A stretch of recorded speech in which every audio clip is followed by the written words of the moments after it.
তো গাইস আমরা যাচ্ছিলাম নতুন গাড়ি কিনতে। আমি লটারির টাকা পেয়েছি 1 কোটি টাকা।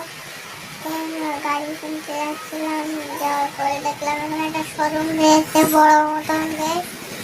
তো আমরা ওখানে গাড়িটা রাখলাম আর কি, রাখতে এলাম। তো আমার গাড়ি তো পছন্দ হচ্ছিল, ওই লোকটা বলছিল যে গাড়ির ভেতরে ঢুকিও না, গাড়িটা বের করলাম, এক সাইডে রাখলাম। দেখে ওই লোকের কাছে যেতে কালো থার্ডার দাম কত।